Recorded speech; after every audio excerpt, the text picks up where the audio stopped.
Vamos abri-la então, Gênesis capítulo 26. Vamos ler do versículo 12 em diante. A palavra de Deus diz: semeou Isaque naquela terra, e no mesmo ano recolheu 100 por um, porque o Senhor o abençoava. Enriqueceu-se o homem, prosperou, ficou riquíssimo. Gênesis 26, 14 agora.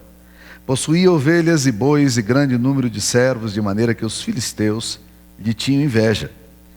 E por isso lhe entulharam todos os poços que os servos de seu pai haviam cavado nos dias de Abraão, enchendo-os de terra. Disse Abimeleque a Isaque: aparta-te de nós, porque já és muito mais poderoso do que nós. Então Isaque saiu dali e se acampou no vale de Gerar, onde habitou. E tornou Isaque a abrir os poços que se cavaram nos dias de Abraão seu pai, porque os filisteus os haviam entulhado depois da morte de Abraão, e lhes deu os mesmos nomes que já seu pai lhes havia posto. Cavaram os servos de Isaque no vale e acharam um poço de água nascente. Mas os pastores de Gerar contenderam com os pastores de Isaque, dizendo: essa água é nossa. Por isso chamou o poço de Ezeque, porque contenderam com ele. Então cavaram outro poço, e também por causa desse contenderam, por isso recebeu o nome de Sitna. Partindo dali, cavou ainda outro poço. E como por esse não contenderam, chamou-lhe Reobote e disse: porque agora nos deu lugar o Senhor e prosperaremos na terra. Dali subiu para Berseba. Na mesma noite lhe apareceu o Senhor e disse: eu sou o Deus de Abraão teu pai, não temas, porque eu sou contigo. Abençoar-te-ei e multiplicarei a tua descendência por amor de Abraão meu servo. Então levantou ali um altar e, tendo invocado o nome do Senhor, armou sua tenda, e os servos de Jacó abriram ali um poço. Esta é a palavra do Senhor. Queridos irmãos, esse texto é um texto pitoresco. Ele é um texto que nos fala de uma experiência, e vocês devem ter percebido o que está acontecendo aqui de forma muito clara. Esse texto nos fala de que Isaque, além de ser um homem muito temente a Deus, por onde ele passava, ele fazia altares, ele tinha uma outra prática maravilhosa, que é uma prática humanitária. Eu acho fantástico essa coisa de integrar a adoração com o benefício que você traz à humanidade. Isaque é um homem exatamente assim. Ele vive numa região de muita secura, no deserto. Berseba praticamente não é um deserto como o deserto da Arábia, porque é um deserto montanhoso, tem alguns arbustos, alguns lugares pequenos onde há plantações, onde nascem capins para o gado e para as ovelhas, mas ainda assim é um local que nós diríamos muito deserto. É mais ou menos como esses morros, que quando você vai para a região dos Pirineus aqui, e há morros que são bem carecas, né? Assim, quase não tem vegetação. É muito parecido com essa região, e bem pior do que isso, porque chove muito pouco. Desse deserto costuma chover, às vezes, 3 vezes por ano, quando muito, né? Então eles aproveitam para fazer cisternas, para recolher o máximo de água, uma situação muito complicada. E Isaque começa vivendo ali naquela região, ele começa a cavar poços. E aconteceu o seguinte: o pai dele também foi um homem assim, com a ênfase social, comunitária, humanitária muito bonita. Abraão abriu vários poços, mas o texto da palavra de Deus nos diz que Isaque voltou por onde o pai dele tinha feito aquele serviço e descobriu que aqueles poços estavam todos entulhados. Os filisteus tinham pego aquela terra e jogado lixo dentro. Olha que cena, numa região desértica, onde todo mundo precisa de água, aqueles homens, eles ficavam com raiva, e eles iam lá e entulhavam poços. Eu, quando li esse texto, eu disse: que alegoria maravilhosa da vida da gente. Eu tenho descoberto na vida que existem 2 tipos de gente. Um que sabe cavar poços, para que os outros possam saciar sua sede. E eu tenho descoberto que tem aqueles que sabem entulhar poços. Eles querem arrebentar com tudo o que é bom. Onde tiver a expressão da graça, da humanidade, eles vão destruir. E Isaque começa agora a maratona dele de abrir os poços que os filisteus entulhavam. Eu fico pensando se não é exatamente isso que acontece com a gente. Olha o que o texto diz. Por que eles faziam isso? Se eles eram também necessitados desse espaço, também precisavam dessa água. O texto nos diz aqui de forma muito clara que eles faziam isso por inveja. O texto está dizendo aí, nós podemos ler que o texto fala que eles faziam isso por inveja. A razão deles era uma só. Eles ficavam com inveja do sucesso, da prosperidade de Isaac, e ao invés deles irem atrás e cavarem poços também para terem o mesmo sucesso, eles faziam o contrário. Diziam, vamos entulhar o poço deles. É gente que tem aquilo que a gente chama de agenda negativa. Há pessoas que não têm agenda positiva, têm agenda negativa. O negócio é descobrir onde é que está se fazendo sucesso o outro para eu poder acabar com o outro. Eles, na verdade, não estão preocupados nem com a prosperidade deles, mas eles estão preocupados com a destruição que eles podem fazer em relação aos outros. E muitas vezes nós somos vítimas desse processo humano degradável, degradante e destruidor, e nós somos vítimas disso. Nós vivemos com gente que adora ficar jogando lixo no poço que a gente abre. A gente está feliz com algumas coisas que acontecem, chega um balde de lixo na cabeça. Aí você faz um comentário positivo, a pessoa chega para destruir você. São pessoas que têm a capacidade de matar toda a criatividade, toda a expressão, tudo aquilo que de bom existe. Eu lembro da Cora Coralina, que foi uma poetisa goiana muito conhecida. Carlos Drummond de Andrade chegou a se referir a Cora Coralina como a maior poetisa que o Brasil já produziu. Cora Coralina, ela era uma mulher de uma expressão poética muito grande. Ela nasceu num lar muito repressivo. O pai dela dizia que mulher não aprendia a ler nem escrever. Isso não era coisa de mulher, isso era coisa de mulher vagabunda. Mulheres sérias não aprendiam a ler nem escrever, isso é coisa de homem. E por isso ele a proibiu de ler e escrever. No entanto, ela aprendeu a ler e escrever num sistema como esse. E para fugir dessa relação complexa que ela tinha com o pai, ela se casou com um homem muito parecido com o pai. Isso não é muito incomum acontecer. A pessoa foge de um relacionamento complicado com o pai e casa com outro homem parecido com o pai. Já viram isso acontecer? Né? Terrível, mas é assim que muitas vezes acontece. E aí, casa com esse homem. Esse homem era pior do que o pai. Ele descobriu uma certa vez um punhado de poesias que ela havia feito. E ele então ficou muito irritado com aquelas poesias dela. E ele queimou todas elas. Ou seja, nós perdemos um acervo maravilhoso de poesia da maior poetisa do Brasil, porque um homem, cabeça dura, resolveu arrebentar com aquilo que ela produzia e a proibiu de escrever poesia. O que ela fez? Ela pegou toda a força, toda a criatividade que ela tinha, todo o potencial artístico dela, e ela projetou no jardim da casa dela. A cidade de Goiás Velho, foi aqui que aconteceu, onde ela morava, teve um concurso para saber qual era o jardim mais bonito da cidade. Adivinha qual foi o concurso que ganhou, qual a casa que ganhou o jardim mais bonito? Foi exatamente a casa de Cora Coralina. E ela ficou muito feliz com aquela premiação inesperada e chegou alegre para contar para o marido dela. O marido dela entrou dentro de casa, pegou um tesourão e foi lá e cortou todas as flores dela. Ela disse que ficou viúva aos 63 anos de idade. E aí ela começou a viver. Aos 63 anos de idade. Esse é o típico de gente que faz para destruir mesmo. O objetivo é, eu quero acabar com você. Há uma lenda grega muito interessante de que um certo homem reclamou para Zeus, que era no Olimpo grego, o deus mais poderoso, chegou e reclamou para ele que havia uma pessoa que tinha furado os olhos dele num acidente. Eles estavam trabalhando juntos e a pessoa furou os olhos. E o cara disse, Zeus disse, olha, eu posso fazer duas coisas por você. Eu posso sarar você, e a gente resolve aqui a pendenga, ou então eu posso furar o olho do outro para ele saber também, para ele ter um problema igual ao seu. Ele disse, não, eu quero que você fure o olho do outro, eu quero que você saiba a dor que eu estou sentindo.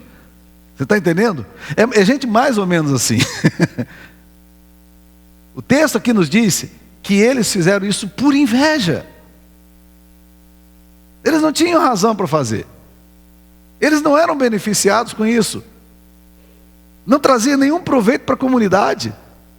Para as pessoas que moravam na região, um poço era uma bênção, porque não era só como nós chegamos aqui, cavamos um poço e achamos água. Não eram todos os lugares que você achava água. Você podia cavar, às vezes, 100 poços e não encontrar nenhuma água. Isaac aprendeu a farejar onde é que tinha correntes de água, e ele ia ali e furava os poços e encontrava as águas. Provavelmente teve muita tentativa de erro e acerto aqui, muito fracasso, obviamente teve, mas ele insistia, nós precisamos construir, abrir poços.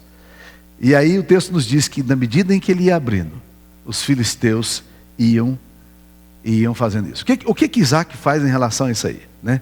Eu percebo aqui algumas coisas interessantes que Isaac faz. No capítulo 26, versículo 17, nos diz aí: então Isaac saiu dali e se acampou no vale de Gerar, onde habitou. O que ele faz? Ele diz: eu estou fora, eu vou sair desse lugar. Gente, eu tenho aprendido que não dá para andar com gente que fica entulhando a vida sua de lixo todo o tempo. Não dá para caminhar com gente assim. Eu morro de medo dos chamados profetas do desespero. Gente que só vê o negativo, ao invés de oportunidades. Ele só vê problemas, ao invés de possibilidades. E esse tipo de gente, ele é capaz de mandar para você uma mensagem horrível de destruição e acabar com teus sonhos. Então, meus queridos, eu lembro de Jesus quando um dia vai entrar na casa daquela menina que estava morta, e quando chega ali perto, ele diz: não, só Pedro, Tiago e João entram comigo, o restante fica fora. Por quê? Porque estava todo mundo dizendo: o que ele vai fazer lá? A menina já morreu. E Jesus afasta aqueles profetas do desespero e diz: vamos para frente, vamos para frente. O que Isaac faz quando ele percebe a atitude daquelas pessoas da região? Ele diz: eu vou sair daqui, eu não vou ficar aqui. Eu não vou ficar retroalimentando, ouvindo essa coisa o resto da vida e brigando o resto da vida por gente que não quer nada. Essa é uma boa receita para nós. Essa é uma boa atitude muitas vezes para nós. Nós podemos muitas vezes sair e descobrir novas oportunidades, novos espaços, ver o que a vida tem que dar. E mudanças não são fáceis. E para Isaac não era alguma coisa muito fácil. Por quê? Porque ele estava indo bem nos negócios. O negócio dele estava próspero. Por que ele teria que sair dali? Mas ele saiu. Por quê? Porque sair era uma questão de saúde emocional. Ele precisava sair. Então, amizades que só depreciam, pessoas que só destroem você, é um negócio extremamente complicado. Eu lembro da minha esposa que um dia ouviu de uma mulher da igreja. Ela chegou para cumprimentar uma mulher da igreja. Essa mulher, durante meia hora, ela falou contra tudo e contra todos. E ela disse: ninguém na igreja vem conversar comigo. Depois de meia hora ela disse: ninguém da igreja vem conversar comigo. Ela disse: pois pode saber que eu nunca mais venho conversar com a senhora. Meia hora eu estou aqui, a senhora só reclama de todo mundo, eu vou falar o quê? O que eu vou fazer aqui para vir? Ninguém aguenta, né, ficar ouvindo o resto da vida essas coisas. Afaste-se então das pessoas que têm tal atitude. Outra coisa que Isaac faz, quando entulham os poços dele, ele vai desentulhando. É interessante que o mecanismo dele aqui é desentulhar, não deixar os poços cheios de lixo, cheios de entulho. Vai e cava de novo, porque o que acontece? As pessoas veem entulho e você aceita o entulho. E daí um pouco, meu querido irmão, não é mais o entulho dos outros, é o seu entulho. O lixo deles é o seu lixo. Você aceita isso aí. O problema nosso é que nós muitas vezes mudamos de ambiente, mas a gente não muda a mente da gente. A gente continua ainda com aquele lixo todo e a gente não percebe que o lixo está no nosso coração. Desentulhe o seu lixo, o lixo que colocaram na sua alma. A questão não é o que fizeram com você, é o que você vai fazer com esse lixo que eles colocaram em você. Ou você vai dizer a vida inteira, como uma antiga musiquinha dizia: eu sou rebelde porque o mundo quis assim, porque nunca me trataram com amor. Né? E vai por diante. É atitude de vitimismo. Ou seja, eu sou assim porque a vida inteira me fizeram assim, e eu nasci assim, eu cresci assim, né? A gente vai vivendo dessa linha muito complicada. Então, desentulhe os poços, porque é o que nós percebemos aqui Isaac fazendo. A ausência de perdão, para mim, é uma das coisas mais necessárias para desentulhar poços. Quando as pessoas te magoarem, você aceita a mágoa e você retroalimenta essa mágoa e vai vivendo eternamente por causa daquilo que fizeram com você, você pode estar certo de que você está com sua alma entulhada de lixo e precisa limpar esse negócio aí. Precisa limpar. O que fizeram com você foi isso. Agora o que você vai fazer com o que te fizeram é outra resposta que você vai dar. Agora, outra coisa que eu percebo aqui em Isaac, ele não apenas desentulha os poços que estão entulhados de lixo que os filisteus colocam, mas ele começa a ter uma outra atitude. Capítulo 26, versículo 19. Cavaram os servos de Isaac no vale e acharam um poço de água nascente. Olha que coisa fantástica. Cavaram um poço, acharam um poço de água nascente, a água brotava.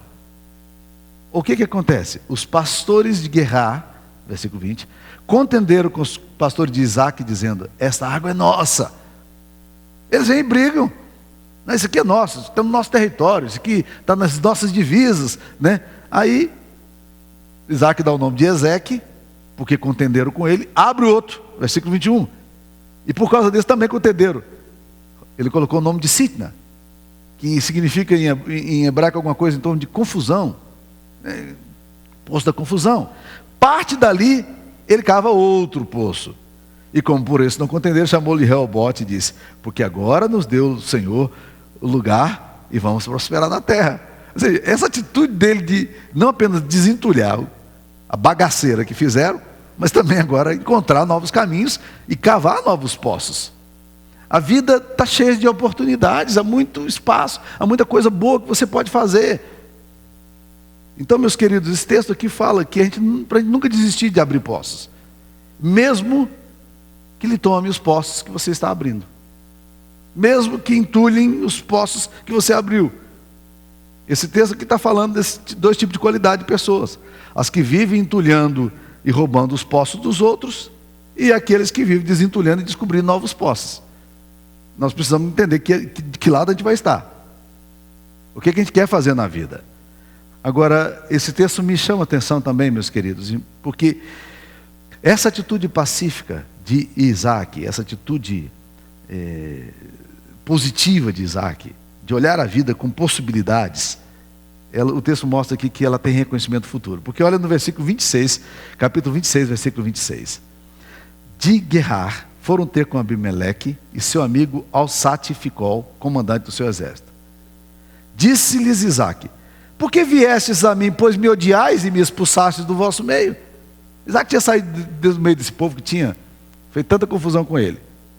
Eles responderam: vimos claramente que o Senhor é contigo. Então dissemos: haja agora o juramento entre nós e ti, e façamos aliança contigo. O que esse povo lá na frente está reconhecendo? Nós queremos fazer uma aliança contigo, sabe por quê? Porque a gente percebe que Deus está com você. Nós queremos caminhar com você porque a gente percebe a bênção de Deus sobre a sua vida. Nós queremos caminhar contigo porque a gente vê a graça de Deus sobre você. E Isaac fica irritado com esse pessoal. Mas por que vocês estão vindo aqui? Vocês me expulsaram de lá. Tudo que eu fazia de bom, vocês entulhavam. Agora vocês vêm para cá? É muito interessante, meus queridos, pensar nisso. Porque quem tem atitude pacífica, quem tem agenda positiva, quem está aí abrindo poços, e mesmo quando entulham, jogam lixo na tua cabeça, esse pessoal lá na frente que está fazendo isso contra você, vai olhar e vai dizer, né? Puxa vida, como Deus tem te abençoado. Eu olho agora a tua história, como Deus tem te abençoado, né? O texto aqui diz que Abimeleque fala: vimos claramente que o Senhor é contigo. Nós estamos percebendo como existe uma atitude pacífica e uma agenda positiva no coração de Isaac. Esse pessoal resolve lá agora fazer pactos. E olha o versículo 30. Então Isaac lhes deu um banquete, comeram e beberam. Isaac ainda vai fazer uma festa para esse pessoal. Não é maravilhoso? Traz os cabritos aí, traz uns animais aí. Vamos comer. Vamos beber um vinho gostoso aqui. Tá tudo bem, vamos lá, vamos para frente. É essa atitude, né? Vamos comer e faz um banquete. Faz uma mesa bonita, né? Lembra o Salmo 23? Preparas-me uma mesa na presença dos meus adversários. Preparas-me uma mesa na presença dos meus adversários. Agora Isaac está aqui celebrando uma coisa de um povo que só fez o mal com ele, só pisou no calo dele, mas que agora esse povo está reconhecendo. E uma outra coisa que esse texto me ensina, que é maravilhoso, todas essas atitudes que Isaac tomou, elas tinham um fundamento. Olha o versículo lá na frente, você vai encontrar no capítulo 31, versículo 42, vai nos dizer aqui, que quando, no versículo 42 fala assim: se não fora o Deus de meu pai, o Deus de Abraão e o temor de Isaac, olha que referência que ele faz a Isaac. Ele fala, o Deus de meu pai, o Deus de Abraão e o temor de Isaac, por certo me despedirias agora de mãos vazias. Quando Jacó evoca a memória do pai, a memória que ele tem de Isaac, o seu pai, é de um homem que temia Deus. Quando ele vai abençoar os filhos, ele vai citar a mesma coisa, o temor de Isaac. Ele não se refere a Isaac com outra coisa ao seu pai, a não ser o fato de que meu pai era um homem que temia a Deus. Ele fez isso porque ele temia a Deus. O temor de Deus era o fator que motivava a atitude desse homem em fazer tudo isso para gente que queria fazer o contrário na vida dele. Gente que queria ficar entulhando a vida dele, entulhando os poços, acabando com os projetos, matando a criatividade dele, né? E ele agora o texto aqui está nos mostrando exatamente isso. Jacó, quando evoca, diz, o temor do Senhor capacitou meu pai a entender que existe um Deus que julga. O temor do Senhor levou meu pai a perceber que Deus deveria ser considerado nos seus atos, nas atitudes dele. Ele não olhou para a vida como alguém que era vítima da história, vítima da sociedade. Não. As pessoas causam mal, ele disse, mas eu vou reagir e vou fazer aquilo que Deus me chamou para fazer. Este temor é o princípio da sabedoria de Isaac, é que conduz a vida dele. Quando a gente está disposto também a agir dessa forma, isso é uma grande bênção. Então, meus queridos, ao olhar esse texto aqui, eu fico pensando na obra de Cristo também por nossas vidas. Qual foi a obra de Cristo? A obra de Cristo é a obra de limpar o nosso coração, lavar, regenerar, é mudar a nossa atitude, é limpar a nossa alma, é nos perdoar, é nos capacitar. É isso que o Evangelho nos propõe. A obra de Cristo tem como propósito limpar os nossos corações, cheios muitas vezes de entulhos, de experiências tão negativas, de gente que machucou tanta gente, de gente que nos perseguiu, de gente que onde a gente criava um projeto, ele vinha para destruir, gente que era capaz de matar com todos os nossos sonhos, com a nossa expectativa, com a nossa criatividade. Então, meus queridos, o texto aqui nos aponta também para a obra de Cristo. O que Cristo pode fazer por nós, para nos transformar em pessoas livres, desentulhadas, que olham para a vida e dizem, onde é que eu posso descobrir um poço? Ou olha para a vida e diz assim, esse poço aqui está entupido, vamos desentupir esse poço aqui, vamos deixar a água brotar, deixa a vida brotar. São pessoas que olham para os outros e querem ajudar. São aqueles que olham para a vida dos outros e dizem, como é que eu posso ajudar você a melhorar a sua história? São pessoas que olham para a vida do outro por causa da compreensão da obra de Cristo e são capazes de dizer assim, como é que eu posso também ser um facilitador na história? São pessoas que olham para a vida, para o momento que estão vivendo, político, histórico, pessoal, e dizem assim, onde é que aqui eu posso participar para ser um agente de criatividade, onde é que eu posso fazer as coisas acontecerem, para que a vida brote, para que a água brote, para que o lixo saia. Gente, tem muito lixo na história. Tem muito lixo na vida. Uma garota, certa vez, procurou o pastor dela, depois de alguns meses de casado. E ela fez uma declaração pesada. Recém-casada, ela procurou o pastor para fazer essa declaração. Ela disse assim, quando eu me casei, eu não sabia a quantidade de lixo que eu estava trazendo para minha casa. Interessante, ela não se referia ao lixo que o marido estava trazendo, né? Ela se referia ao lixo que ela estava trazendo. Nós trazemos muito lixo na história. Mas o alvo de Deus, o chamado de Deus, não é para a gente entupir poços. Mas o chamado de Deus é para a gente desentupir, desentulhar. Há muita gente aí cheia de vida que precisa desentulhar um pouco. E se a gente puder ajudar, isso é uma grande bênção.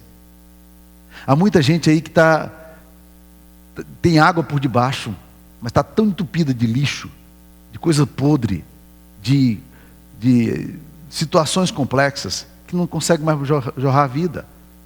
Fico pensando também nessa atitude de Isaac em abrir novos poços. Há outras pessoas que, se o poço for aberto, a água vai brotar, a vida vai brotar, e coisa bonita pode acontecer a partir daí. Que Deus nos ajude a sermos facilitadores, como Isaac foi, baseado no temor do Senhor. Onde houver complexidade, dificuldade, sofrimento, a gente está lá facilitando, desentulhando, abrindo, e mais tarde esses inimigos nossos vão chegar perto da gente e dizer: o Senhor está contigo. A gente sabe que Deus está contigo. E aí, quando eles disserem isso, a gente vai, mata um cabrito e faz uma festa com esse pessoal, né? Porque é assim que Deus disse, que nós vamos poder celebrar na presença dos nossos adversários. Que Deus nos ajude, que Deus nos abençoe. Vamos orar. Pai, eu sei que muitos dos meus irmãos e minhas irmãs que estão aqui me ouvindo hoje já passaram por tantas experiências negativas, tanto sofrimento, Pai, que as fizeram amargas, que levaram os seus corações a sentimentos tão ruins, que precisam da graça do Senhor, ó Deus, para superar tudo isso. Eu quero te pedir, ó Pai, que o Senhor, nesta manhã, esteja desentulhando poços aqui, que estão incapazes de jorrar vida. Ó Deus, eu quero te pedir que nesta manhã, o Senhor possa também estar abrindo a mente, o coração das pessoas que estão aqui, Pai, e que são capazes de ajudar outros a desentulhar os poços, a abrir novos poços, a descobrir vida onde há só secura, a descobrir torrentes de água, ó Pai querido, nascentes de água. Deus, que o Senhor capacite aqueles que assim querem transformar a sua vida nesse projeto maravilhoso de salvação, de libertação, de cura. Abençoe, Pai querido, cada um dos meus irmãos e irmãs aqui. Cuida das suas necessidades e os guarde em nome de Jesus. Amém, Senhor. Amém.